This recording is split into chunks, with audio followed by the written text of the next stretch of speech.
Miriam, you are a very successful family therapist. You've written an incredibly popular book on parenting, and I'm incredibly interested, therefore, to hear what you think is the biggest challenge of modern parents.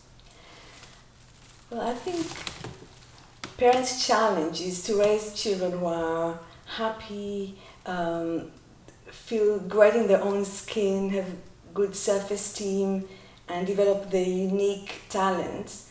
At the same time, parents need to make sure that children learn social conventions and do the right things. So it's really a balance between getting children to do what they need to do and also fostering their unique selves. That's kind of the big challenge. So in one way, we want to say to our child, we love you so much, you're amazing, you're great, you're the best thing that happened to me, give me a hug. On the other hand, we're going, you don't do that, and you have to stop that, and that's not right. And so this is quite a difficult challenge as far as I see it. Sometimes parents try to make everything work all the time and everything be always okay, and that is a trap in itself, because by trying to make it okay all the time, they create more problems, because this is not really realistic. It can't really be. Having said that, there's quite a lot that parents could do. And I think, for me, the most important thing is to think about our role as parents as meeting everybody's needs. So it's about being fair to each child. It's about meeting each child's needs rather than being equal. I think lots of parents confuse being fair with being equal. So I hear a lot of parents say something like, I bought my daughter a pair of new shoes. I must buy something for my son so that he's not jealous. And I'm saying, does your son need a pair of shoes? If he doesn't, you don't need to buy him anything, because your idea is that you can kind of put your hand on your heart and say to your child, if you need something, you will get it. When you need a new pair of shoes, you will get it. So when parents stop, by wanting to be equal, you have to compare all the time. Because how can you make sure things are equal without comparing? And then you get into this dynamic where you keep comparing and they start comparing themselves even more. So I would say just everybody, my job is to get you what you need and make sure that there is enough. And there is enough. There is enough time for all of you. There is enough love. My love for one doesn't take away from love for another. There is plenty. So there's no need for that kind of clash. So to help siblings get on better with each other, what I would advise parents to do is, first of all, acknowledge that each one of them needs a little bit of private space and a little bit of permission to have their own property or have their own things and their own interests. What happens a lot is that parents require, especially the older child, to always share and include the younger one. And what happens as a result is that the older one becomes really resentful and takes it out on the younger one. Whereas if you just allow each one of them to have a space and you protect this space and say, that's okay for you to play and have your little corner here, do whatever you want to do here. But if you take your things out of that corner, then you have to share. But in your place, you can do whatever you want. Then it gives the older child, or any child really, an opportunity to be generous. Because to me, being generous means having the option to say no, yet saying yes. Then we pay our taxes, doesn't make us generous. We don't have a choice about it. But if we give to charity, that's generosity, because we could have held to the money. So the same with the children. If you say, this is yours, you can have your little corner and do whatever you want. Suppose you're making a farmhouse or a tower there, and you don't have to include your younger brother necessarily. And then when the child does include the younger brother, that is generosity and kindness. And then it gives us an opportunity to praise it. So while we allow them to have their own space and their own property, we want to also highlight every time that they are being generous out of their own choice. And then we're going to encourage much and much more of that. You talk in your book also at length about praising when things are worth praising rather than waiting for the time to criticize. Yeah. Criticism in general doesn't really work. I mean, who wants to hear what's wrong with them? Nobody wants that. We don't like it as adults, and children don't like it either. So when we just, if we stay with the siblings, if we say to one, oh, don't do this, don't hit your brother, don't push him, all they're hearing is what we're not pleased about. And in their little mind, they go and think, oh, mommy loves him more. She loves him more. This is why she's telling me not to do this and not to do that. This is why she's criticizing me. And then as a result, it's very likely that a child is going to resent the sibling even more. Whereas if you turn it to notice and mention every time they do something right, and mention it specifically, so not just saying, good boy, well done, but thinking, what did that boy actually do that merits me saying, well done? What is it? What was done and what was done well? And so you can very specifically say, you shared this toy car with your brother. That is very generous. And then, of course, this is called descriptive praise. You can use it in every area of the children's life. From table manners, rather than, don't you eat with your mouth open. You're keeping your mouth closed. And sometimes you need to even kind of catch it for a nanosecond and comment it. And then the child is going to become more aware of it and want to do more and more of that. So in every area, when you think your child is struggling, look for the exceptions. Look for the times where they're doing the right thing. And praise while giving a lot of information as you're praising. It's very encouraging because I'm sure that also parenting in that way is so much more fun. Yeah. And invites you to be more present. That's right. When you want to praise, then you need to tune your attention to what's right. And if we think about ourselves as a species, we are tuned to notice what's wrong. Otherwise, we wouldn't survive. So everywhere we go or everything we see, we notice the faults, we notice the things that are not right, because this is our nature. That's nature's way to make sure that we correct it. So we do the same thing with our children when we see everything that's wrong. And our assumption is that if we just say what's wrong, they're going to correct it, but it doesn't quite work like that. And if we tune our thinking to actually looking for things that are right, we are going to end up liking them more, because we're going to see all the things that they're doing well. And they're going to like us more because they're hearing positive things from us. And not only that they're hearing positive information from us, they actually get information about what it is that we want and what they need to do to please us.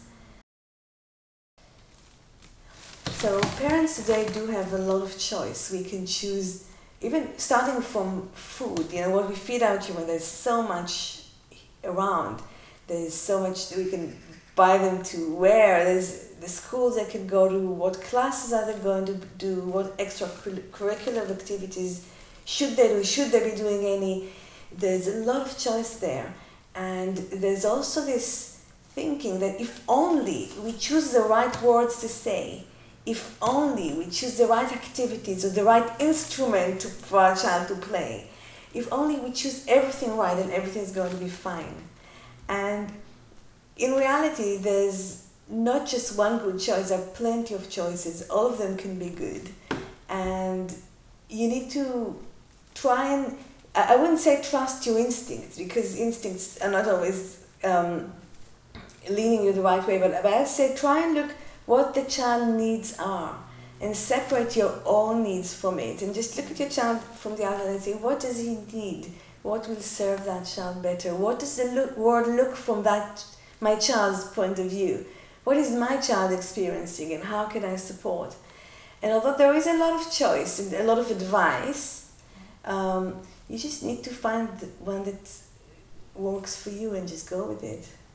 And to accept, as you just said, that life is dynamic. You go down a path and there are lots of things going on. Yeah, life is dynamic and things change, and what's right for one child wouldn't be right for another, and what's right for one child at a particular point in time wouldn't be right later. So, yeah, even I'm using this languages of right and wrong, and in a way, there are some things that really would not work, but there are lots of good choices usually. There isn't just the one good choice of one thing that you, if you only said it or did it, then everything will work out. It doesn't quite work like that. It doesn't work like that. Now, no child can be helped or facilitated to adulthood without going through teenage years. That in itself seems like a skill very different to being with very young children. Yes, the teenage years are difficult for most people. It's a time where the child needs to, his developmental task is to set himself up as a person on its own right. So teenage children want to experiment, they want to push boundaries, they want to be different from us. And our instinct is to care for them. They're still our little kids in our minds, and we want them to be around us. We are a bit scared about them taking inappropriate risks. And the older they are, the more is at stake. Because a little mistake by a little child, you can usually kiss better at. But when you look at a teenager who could make a big mistake, he could go with the wrong crowd, drugs, sex, everything, the stakes are so much higher. So it's, for most people, quite a tough time in their lives, but it's a time and it passes. What I'd say to parents is the main thing to do, as I see it, is to keep the communication channel open and to try and not get hooked on behavior, but try and see what is the child feeling or what the child needs are, which motivate him or to do this behavior, which is often inappropriate. And that's not our natural reaction. If, let's say, a child slams the door and says something a bit rude to us, we want to say, "How dare you speak to me like that? Who do you think you are?" I mean, that's where we go emotionally. But if we take a deep breath and step back a little bit and think, why did he slam the door? What's going on in his life? And a lot of the time, there's a lot going on in teenage children's life that we don't know about. And if we just get hooked on the behavior that he's moody or rude or grumpy, we're not going to be helpful.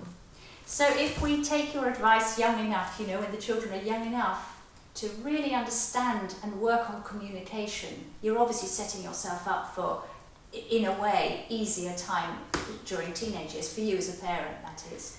And definitely, the relationship you've got with your teenagers got a lot to do with the relationship you had with your younger child.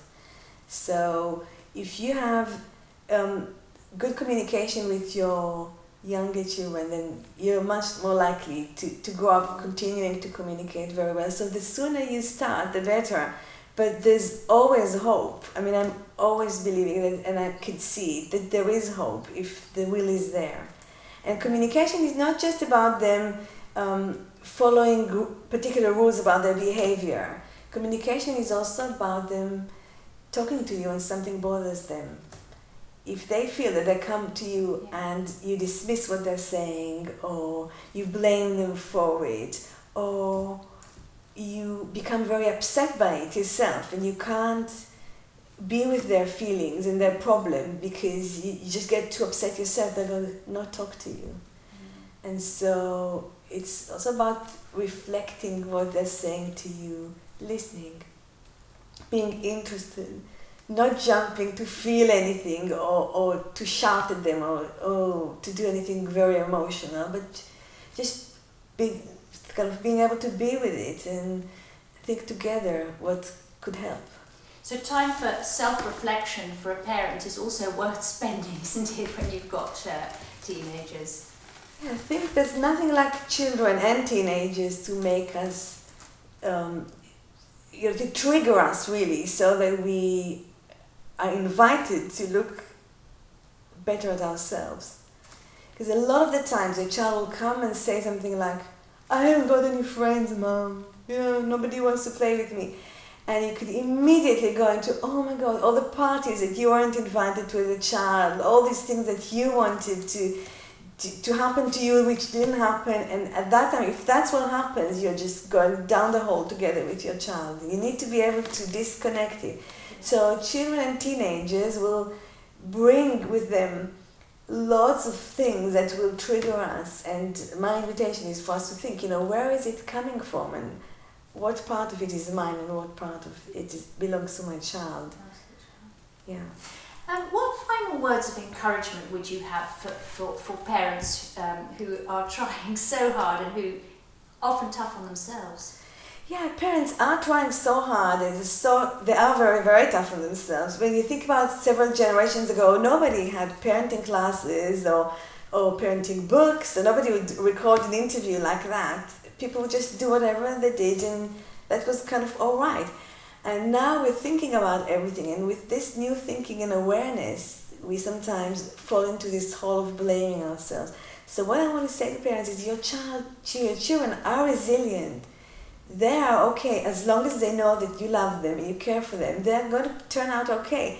What we're talking here is about how to make things better, how to make our life better, how to get siblings to care more for each other, how to communicate with our teenagers.